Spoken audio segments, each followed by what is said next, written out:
if you can expound on one of the last points that you mentioned, or say word wrong. You said rethinking theology. If you can expound on that a little bit, I don't know if I was missing the heart of what you're saying, but just maybe give it a little bit more teeth for me so I can understand maybe a few specifics or examples. Okay. That's an interesting concept to me, rethinking theology in a cultural context. Okay. So, and European or American theology, I think I kind of understand that fairly well. But how would it change, I guess, in this culture? As I told you, in terms of theology, the Haitian Church is evangelical and conservative. So I like to smile when some of my Baptist brothers are fighting with Pentecostals. I'm from a Pentecostal background, but Baptists say that I'm a Baptist, and Pentecostals say, because I've worked with all of them, and then I tell them I'm just a Christian trying to work with all of you guys. But I smile when they're fighting me because in Bible school, all of them are using the same theological book, Henry Tyson. And then I'm like, what's going on with you guys? I know all of those schools, you're using the same theology handbook. And it's the classical teaching. We believe in one God being expressed in three persons. We believe in sanctification. Some believe that it's progressive. Others believe it's instantaneous. But you still believe in the same thing. You believe in the church. You believe in water baptism. You believe in the communion. Yes, some have communion in different cups. Some have in one cup. And some churches have foot washing. But you just believe that's the basic thing that most churches believe. But also one thing that characterizes theology when you focus on ecclesiology is the fact that, yes, the church focuses on evangelism and spiritual growth, period. Now people are saying, what type of evangelism are we doing? Are we only telling people to go to heaven? But how deep their faith is, how transformed their faith is. And for a faith to be transformed, we need to understand in which context that person grew up in. Because as you guys know, our culture influences a lot who we are. And here in Haiti, I've spoke about animism, I spoke about dictatorship, I spoke about all of those things, I spoke about violence. But the theology that we receive doesn't address those issues. And people are struggling in those areas. You will find committed Christians beating their kids to in a way that you will those kids can spit blood, and they're committed Christians. You will find good leaders beating their wives. And when you tell them you cannot do that, and they're like, hey, no, the Bible tells me that I'm the head of the home. Or you will find Christians who will just tell you, well, I don't do all of those things, but I need to separate. The Bible in Revelation said, get out of Babylon. So I'm out of Babylon. My eyes are focused to heaven, and you're telling, what about the environment? But we are in the last days. It's prophecy. So now we're rethinking, does Jesus, is the Old Testament silent about justice issues, human rights, the environment, the implication of the church to shift the worldview of Haitians? So that's why we are thinking it's important for us to rethink the way we are doing theology and to see what does the Bible is saying to those issues that are affecting our society, a society that says we understand that Christianity is important to us. However, Christianity doesn't address some foundational issues. So we find our answers in sociology, We find our answers from politicians, where in reality we need to find the answers in the Bible.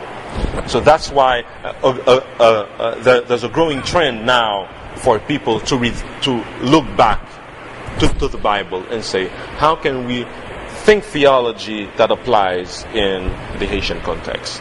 Is that? Yeah. That's very helpful. Thanks. You mentioned you look at Haiti from a historical perspective. I'm wondering, is the era of missions and missionary work waning? Is it on the decline? If you look at it from the last 100 years, was there a peak and it's slowly decreasing, or is it like actually it's continued to go up, and whether we're looking at resources or personnel, programs, any kind of idea on historical perspective on that? Howard, that's a tricky question. It is a tricky question because it doesn't have a yes or no answer. The answer is yes and no. It depends on where you look at it. Back when my grandfather was alive, missionary work was at its peak. Now I'm talking about the 40s and the 50s. For those churches that have been here in Haiti for a long time, now I'm saying 50, 60 years, missionary involvement is decreasing. I don't want to name denominations, but I've sat with denominational leaders talking about the financial aspect of missions. And my own denomination and another denomination, the missionaries are saying, we've been investing in Haiti for more than 50 years. Now we are looking into Eastern Europe and Africa, because Africa is exploding. We are withdrawing our funds from you guys. And now I'm talking about churches with 70,000 members that have been depending, for the most part, on those missionary funds. Missionaries, in terms of presence in those churches, they are withdrawing, passing the baton to the nationals. However, the transition was and is not being done well to me. Where the expertise, where the person is leaving with the expertise, instead of like us having who have children, we are thinking that in 10, 20 years those kids will leave the home. We need to give them enough skills that if we die and they cannot call us, they can continue to be mature and adults. That's why you will see many churches, only the churches survive. Many times schools are struggling. Many times hospitals are struggling. Radios are struggling. Yes, for financial reasons, but to me also because of managerial reasons. Because those institutions have been managed a lot by those missionaries, and they just pass the baton to the nationals. Because of the earthquake, missionaries tend to help more those old denominations, but we all know that it's temporary. However, new churches are receiving new missionaries. And there's a new missionary movement, as you all know, from the emerging countries like Brazil, Argentina. And you will find different churches, of course, mostly Baptists and Pentecostals, led by Brazilians here today. There's a new church that a friend of mine began to lead just after the earthquake. The main, the general headquarters is in Brazil. Yes, the missionary movement is waning. No, it's not. From a North American perspective, maybe. But the Latin American churches are sending out missionaries and especially I can talk about that for Haiti. Yeah. And if you think that Minister is among the missionaries, yes, we have a lot of them here in Haiti. And it seems that they are here to stay. You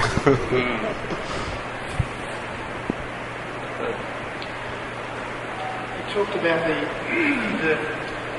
almost a lack of integrity to some degree in the Haitian Church.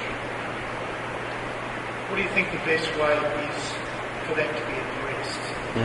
What's the best methodology to come into a Haitian situation, be a Haitian and address it? We need to address that from different perspectives.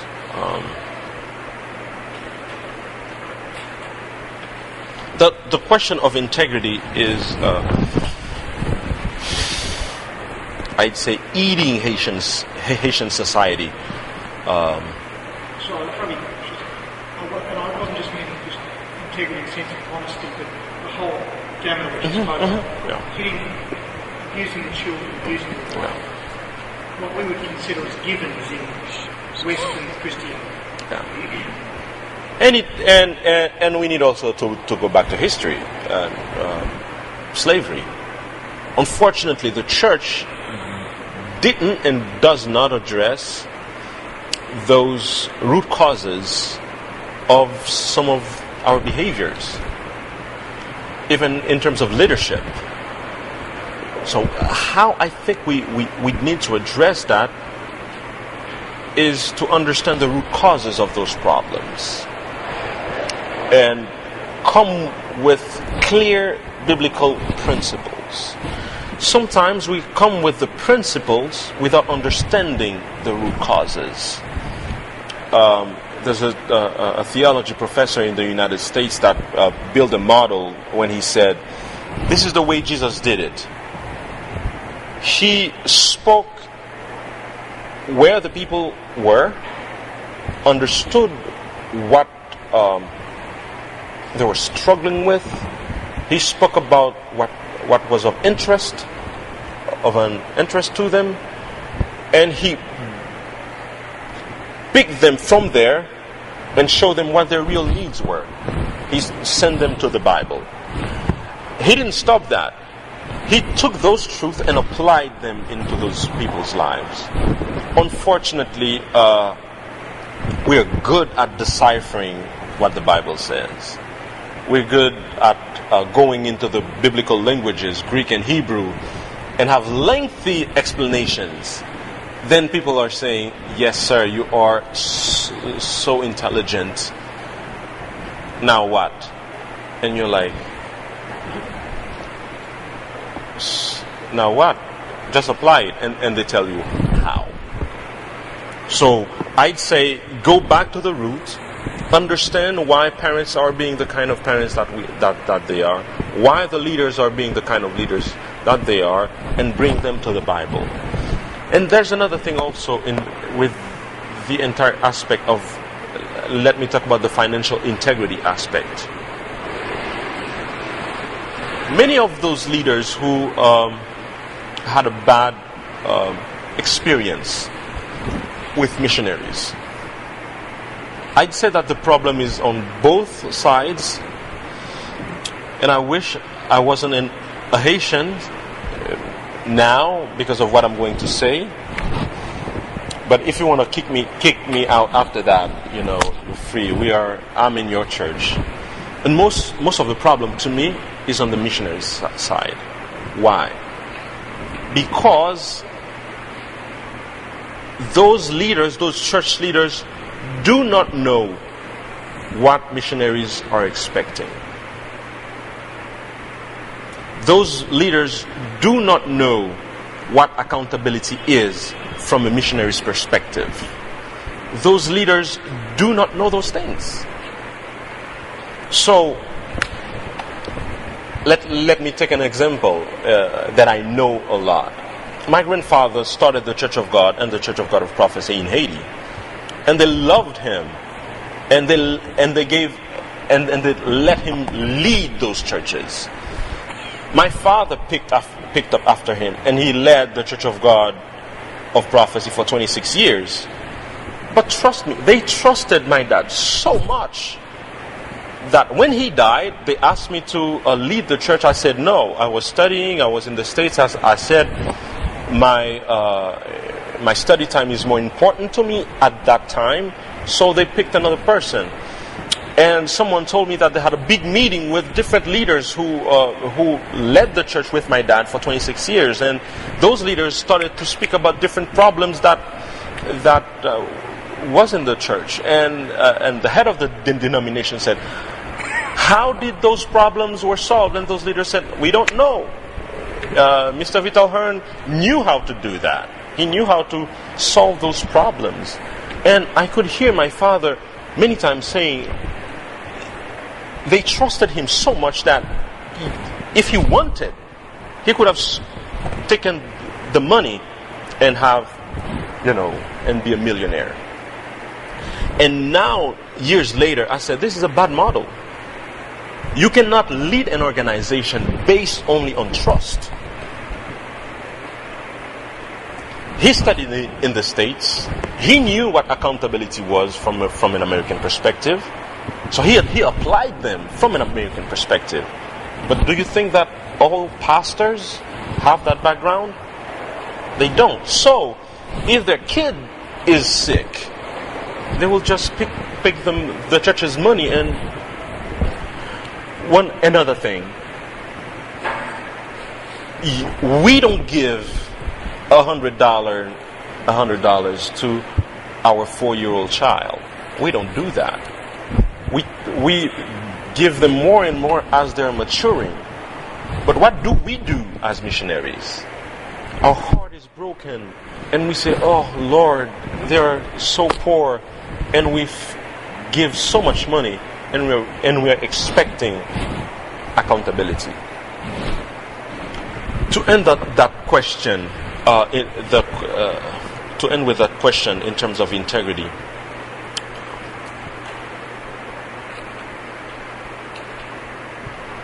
there are more. I've come across more leaders with integrity than people want to admit. More people with integrity than people want to admit it.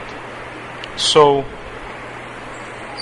it's important to me that we understand what integrity means in our context, what integrity means in your context, and what integrity means in his context. And for us to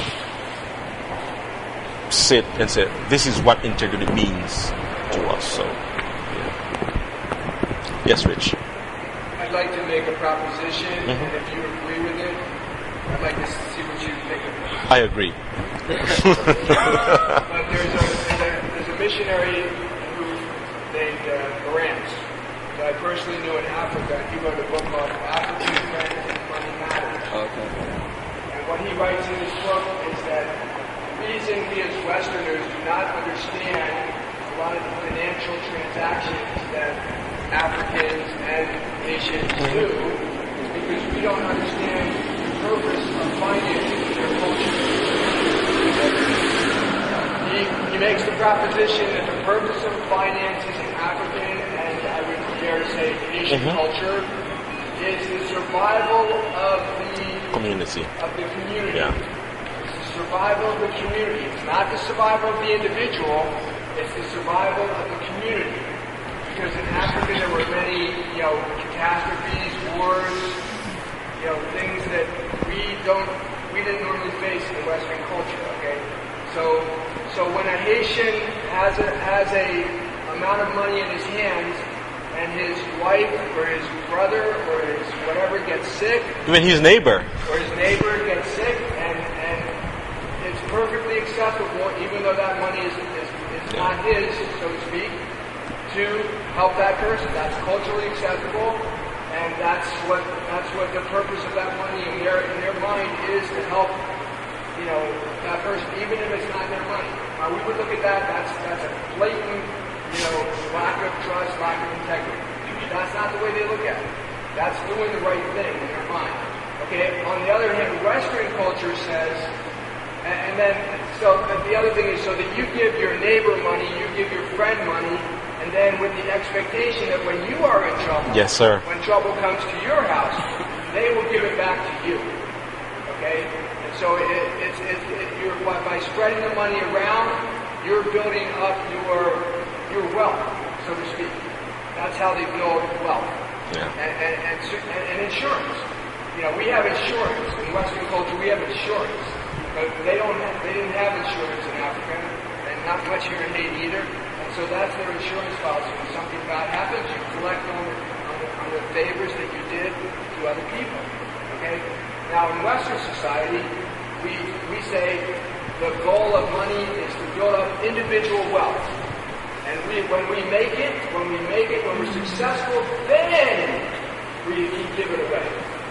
You know, when Bill Gates makes billions of dollars, he sets up a foundation and gives billions of dollars away. But it's after he himself is secure, and we have, you know, look at all the stuff we have. We have insurance, we have retirement accounts, we have, you know, whatever. And all that is, you know, financial, we talk about financial security. And so when we have all these things, then we are financially secure. Mm-hmm. But it's looking at money in two different ways. I don't know, do you agree with that? Let me give some examples. If you have kids, have you thought if you died with whom you want them to live? Surely not. I have. And many of my friends have. I'm even thinking for my friends. I've sat with my wife and said, if so-and-so dies, we will take his or her child.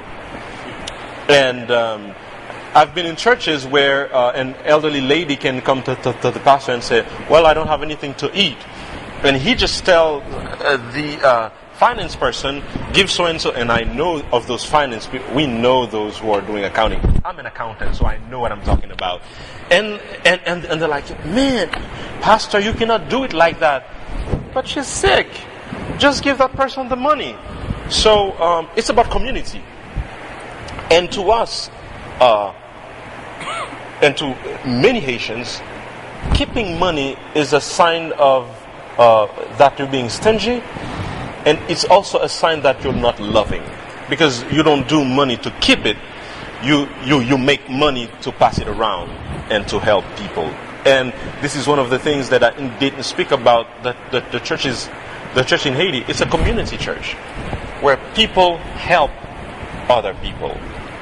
It's very rare to find a managerial heart and a pastor's heart in the same church. Yeah, very, very difficult. Yeah.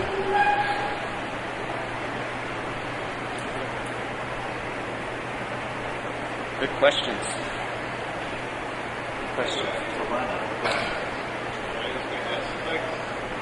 Something I've been curious about, maybe you don't answer it, but just say for the point of friends there, it's going to be different. But is like Bible knowledge strong? Is that a strong point in the church? It seems like some of these issues of knowing how to live rightly, things like this, are resolved through a solid grasp of what the Bible teaches. And I see on tap-taps, and I see everywhere, I see everywhere the Bible verse reference. My question is the average churchgoer, that 50% or whatever that's in these churches, is that something that the national church is really good at teaching? Sorry.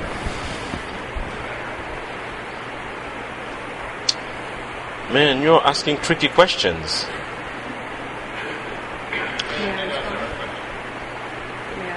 And I will add, yeah. Okay. You have to think about the fact that the general population in Haiti is illiterate from a standpoint of being able to pick up a French Bible and read it and understand it. Because they've gone to school, most of the children only make it to the 6th grade if they get to go that far, and they've only memorized French and they don't understand what they're doing. So they pick up the Bible and they can read the words, but they're not understanding what they're reading. and they haven't learned their own language either, to the Creole, to sit down and read well. Okay, there's a big education gap here in teaching people to read. So the method of learning is rote. So yes, there is a good job being done in Sunday school teaching people to memorize scripture. They do that every Sunday, and they memorize. They don't have the Bible in their hand, but their teachers are teaching them to memorize scripture. But just imagine how long that takes for them to memorize all these scriptures that are pertinent to all these issues. It takes a while, And so I think the education is an issue, but yes, they are addressing it. They are addressing it, but it's slow. I'd say also that the basic doctrines are well known. And the basic way to behave also are well known. Most people, even non-Christians, know how a Christian needs to behave. Most of them. But the problem lies in how can I take those truths and apply it to the daily living. And to me, it's the problem. And seminaries are doing a wonderful job. And the fact also that we are having more and more Christian radio, and I know that some people are, in a sense, picking the good sermons and good teachings to pass around, and there's a more and more growing knowledge of Scripture. And as a person who grew up in the church, to me, my concern is how can we help people develop skills to take those truths and apply them to the Bible. There's a big problem there.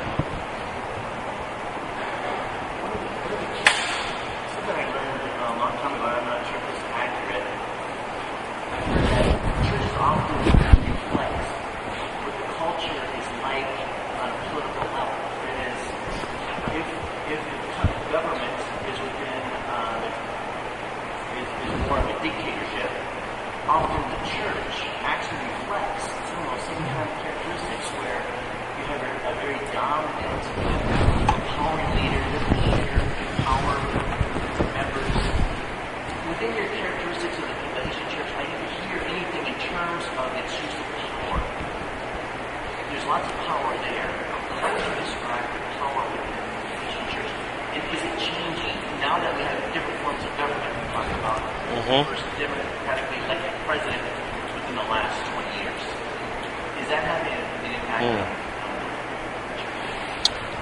I didn't want to talk about that because most of my friends, they could say that they will not give me communion anymore. So I don't want to talk about no.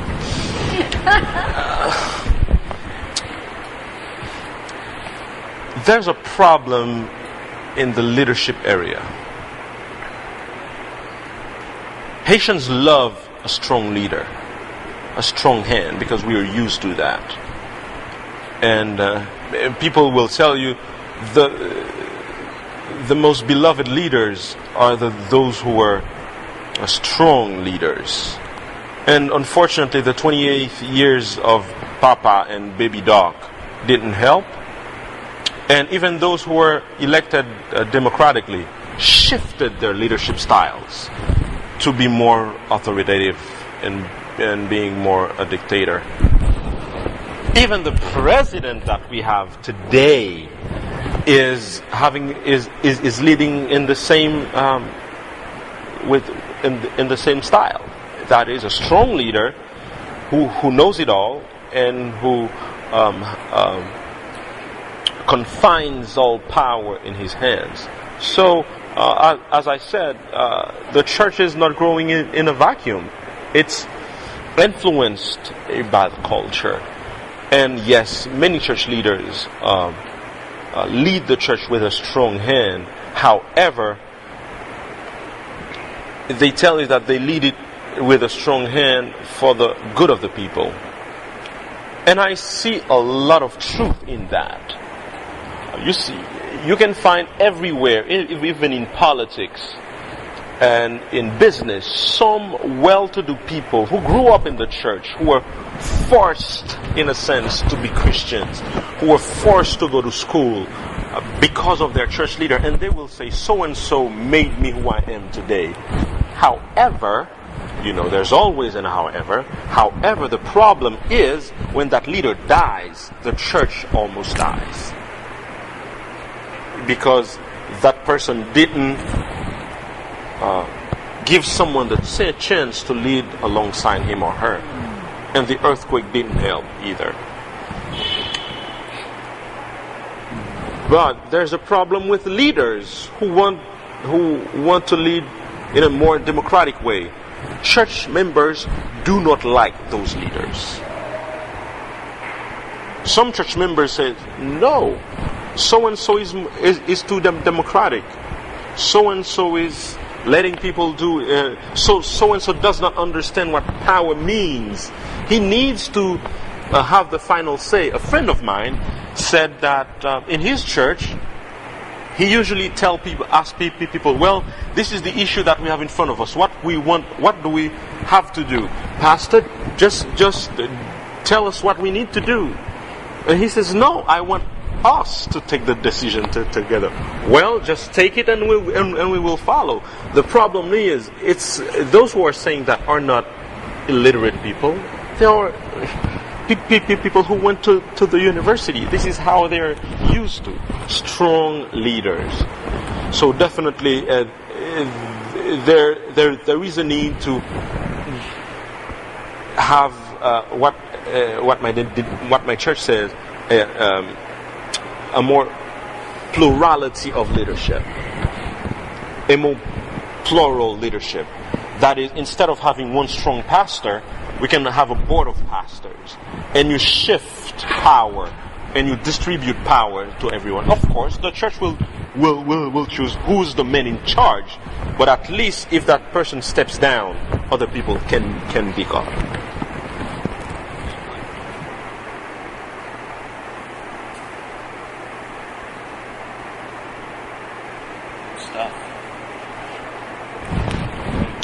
I'm inspired by you, not by my side.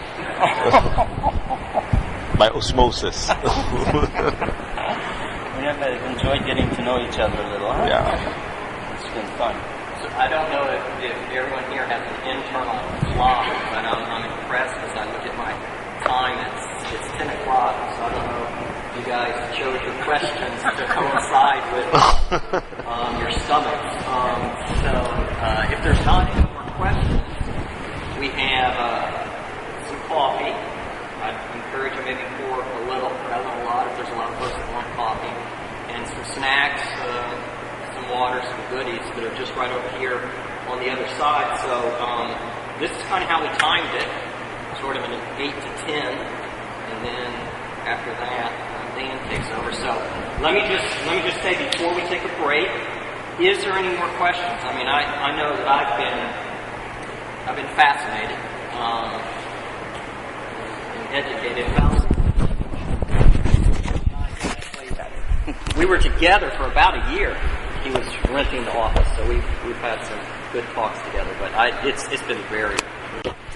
As I told you, most churches in the countryside that you will find will have a school next to it. So the Haitian church in general, Catholic and Protestant church, is investing a lot in education. However, unfortunately, there's an however. The quality of the education is a problem. And Protestant churches are being criticized because they are not schools with good quality. To have a quality school, you need funds to pay good teachers. To help teachers get a good education. And to have funds, parents need to be able to pay. So it goes back to the economic condition. That is, to have a good education, we need to have a strong economy. And education also, and the economy and education is linked also to the child slavery issue here in Haiti. Parents, Haitian parents, like all parents, love their children. But when I come to a parent and tell him or her that, give me your child, I will put that child in school in Port-au-Prince. We know that the success of a person is closely linked with education. That parent will give that child. Mm-hmm. Or when a parent has money, but doesn't have the school facility in the city, she or she will send it to my house. So it's linked. It's a complex question that needs to be addressed at the same time by the government, by the private sector, and by the general population. But definitely the church is investing a lot in education, but more improvement needs to be made in terms of a better curriculum that is adapted to our context, because we are doing school as if we were in France. I still remember some of the things that I learned, forgotten a lot of it, and better curriculum, better teachers, and more economically able parents to pay for education, because as we know, education is expensive. So do you think there would be more priority in training teachers first than developing curriculum, or simultaneous, of course, but the need for well-trained teachers is critical? And I'd focus on training teachers first, because it takes working on curriculums without having well-trained teachers won't help. So, if possible, it would be important to have a good curriculum and well-trained teachers. However, there's a problem with well-trained teachers. When the more training you have, the higher salary you will expect. So I know schools, I know foundations who've paid for the training of teachers, and those teachers leave those schools because other schools are offering more money. So unfortunately, it goes back to the economics, to the money part. So we have less than 25% of our schools are of the public school variety. So how do you think it's possible to get more government involvement in funding education? In reality, 91% of schools are run by the private sector. Only 9% is run by the government. So, the government really doesn't have a say in education, because 9% of schools. How can the government be more involved? Definitely, it's for those government officials to realize that the future of that country is in education. And when they understand that, they will put the money where it needs to be put. However, there's a problem. It takes time to raise up a new generation when people are dying of hunger. So what's more important? Attracting investment to find to give menial paid jobs, because this is what we can get, because a lot of people are not educated enough. So I think they need to work on at both levels. Yes, people won't have the large population will not have well-paid jobs, but if they can find enough to pay school fees for their children, at least the next generation will attract better investments. So it's complex. It's really, really complex, and people like Howard, who are more structurally thinkers, can solve those problems, but it's things with Christian missionaries and the church, the general population and the government think that we have the solution, when in reality this is not our job. My dad used to tell me, I'm doing some things that is not that the church shouldn't do, because he said good manners should be taught by parents, not by the church. But I need to do that because many of those people didn't learn that. And the government is saying, good, those NGOs and those churches are taking care of education. Let's just leave it to them. So it should be a public-private sector kind of work. But our politicians are smart enough just to leave it to the church and the NGOs. Please send that statement to my president. Okay. Before you do, I'll take a plane and go to the United States. Or don't. That's good. Even though we try to do it right, I think we do it wrong. Because we come in with Western thinking, and even though we say, oh, we tap into the Haitian culture, but we really don't. The position I have now, I visit many, many schools. And, the organization I work for feeds the kids.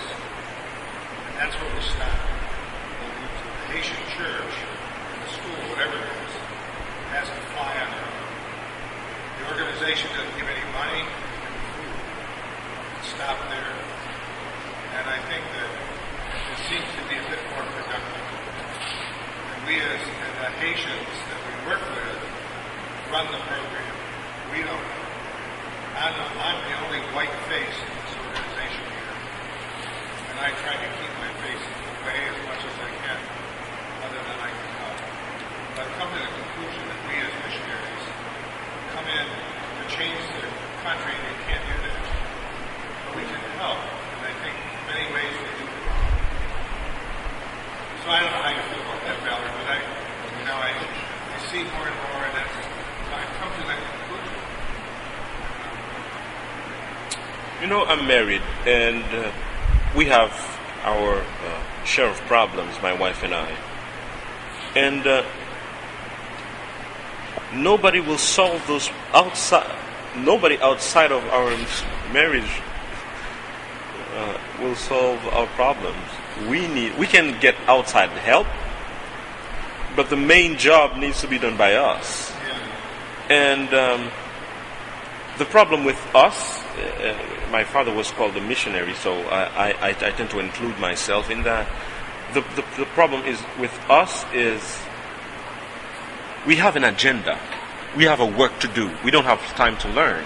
And it's understandable because people are dying. But we know our own culture well because while learning it, we were not working. So I know the Haitian culture well because I sat somewhere and lived in that culture and learned it. But I'm pretty sure if I go to work in the DR, I will not be able to understand the Dominican culture as much as the Haitian culture because I will go there with an agenda and say, I have something to do and work with the people. But I forget that I am working with and for the people. I'm not working with chairs. So to work with people, I need to know them. And as you know, many theologians say, well, what was Jesus doing in the 18 years of silence? Well, many of them say he was learning. He was sitting, listening, and learning. So I think that's the problem many times, is that we come here to spend three years, and we think that with a month of cultural immersion, we will get everything, And I've lived in the United States, so I understand the fact that it takes time to understand a culture. And Rich will agree with me that when a Haitian says, it means something, but You need to live here to understand that. Or, Yeah. Wow. it means something else. So you cannot, you can't learn that in books. Or the word intelligent. You can say he's an intelligent man. Or intelligent. Intelligent means he's a sneaky one. He's a robber. He's a thief. But this is one word. That's intelligent. When someone tells you he's intelligent, that's a smart man. Intelligent. That's a sneaky man. You know. So it takes time, and we do not have time to learn. But friends, we need to take time to learn the culture. And one last thing, to build capacity. Why I teach marriage. I present marriage conferences, and when I talk about raising children, I tell parents, the day that your child is born, you need to start teaching the child to leave you. The day that the child is born, because he or she will leave you anyway. This is the same thing that we need to do with the organizations that we're leading. We know that we won't stay. We need to pass as much knowledge and as much power, as much skill to the nationals. And sometimes we missionaries lessen the power of the national leader when people see our face. When they see our face, they will not be. They will not take ownership. But when they see that person's face, well, he's a Haitian. We know that he doesn't have a lot of resources. So whenever that missionary leaves, we will take ownership of our church or of our institution. Many times we have good intentions, and good intentions don't solve problems. Am I being kicked out because of what I said? Absolutely not. In fact, I'd like to, say this, that the path to dependency is often paved with good intentions. Yeah. And so I want to tag on. I mean, you guys can keep asking Valery all the questions you want, because I think I just want to compliment some of the things that he said. So there's no rush here. Unless anybody's starting to like, hey, I got to have a cup of coffee, then we'll get it. But when I talk in a little bit, I'll share some of those things. If you could picture a triangle with the 3 points, okay? And if we thought there were 3 things of preparation for a missionary, 3 minimal things. One of them is your spiritual maturity level, your integrity, obviously your call to the work. Also, there's your professional training. I mean, you should be an expert in what you're going to do in when you go to that field. But there's a third leg to that triangle that, especially in recent years, has been just a missing element, and it's this idea of learning culture and how to contextualize at the right time and right place and in a meaningful way in another culture all the things that God has put on our heart and called us to do. In other words, it's possible to come with the genuine calling from the Lord, but unpack things in such a way that we have these unintended consequences. Okay? And many of the pressures in the field today, and Pastor Carl, I hear you saying this in your heart, and it's mine as well. I know even when I came to Haiti 10 years ago, I had like a weekend of cross-cultural preparation before I came. And I was supposed to learn everything else, including the language when I got to Haiti. But what I found is that the mission field wasn't waiting for me to, to learn everything. It's just all of a sudden you're in it. You're in life, And decisions you make on those first days, those first week, we like to say, some of my friends and I that look at these dependency issues, we like to say that day 1 will affect day 100, will affect day 1,000. For example, the classic case when we all come to the country and the first day we're shutting our gate, we just got our stuff, our family inside, somebody knocks on the gate and they're asking for help for some health issue. Do you realize that the way you handle that person is going to mark you not only in that person's mind, but in the whole society for the rest of your time there? So, as Americans, we're thinking, I have the 20 Haitian dollars in my pocket to pay for the whole medicine that they need. Or I can run inside and give them something from my supplies. Okay? We can do that. We probably all have. But you know, there's other ways to answer that call. We can participate and discipline ourselves to participate in a way that demonstrates how to share in a locally reproducible way. In other words, instead of meeting the whole need, we meet a part of the need, encourage them to check with family, check with other neighbors, and do things in a community way. If we do it the first way, we will be marked as a donor for the rest of our lives. I was pretty much a donor my first few years here. If we do it the other way, we become known as a friend. We become as a friend. We're helping out. Now, we're going, wow, that just doesn't seem sense. I have so much, they have so little.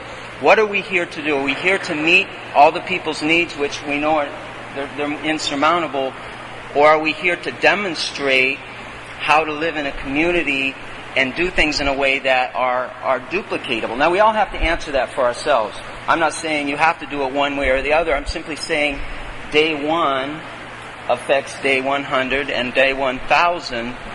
And so if we don't think about those things in advance, we're caught off guard. And I know I was. And so, yeah, great. Hey, any more questions for Valery? Keep them coming. We will take a short break before I talk, so any more? Your stuff's so good. We good? Should we take that break? You want to ask a question? Go ahead. You mentioned the word conservative several times in your talk. I'm just curious, new to Haiti, so from an American perspective, I have an idea of conservative. What is it in the Haitian context? What do you mean by conservative? Let me tweak the question a little bit. What is not conservative? Gay rights? You won't find a church defending gay rights. Abortion, thank you. Many churches do not have female pastors. What else? Some churches are, most churches I'd say, are really strict in terms of code. In terms of what? Dress code? Right. Yeah, dress code. In terms of dress code. If we go directly here in the text, in the Bible, people understand the text literally. We know that in liberal seminaries, some will say, well, the Bible is not really inspired. You won't find that here. Or if you find, it's going to be really rare.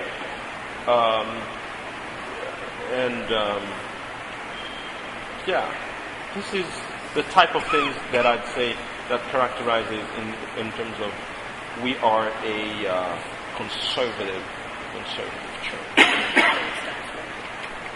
And yes. The Bible is God's word, inspired and infallible.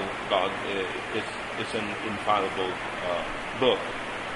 We don't have those discussions that you guys have, and with the Council of Churches and the evangelical churches, it's obvious that the Bible is God's word. So, yeah. Good.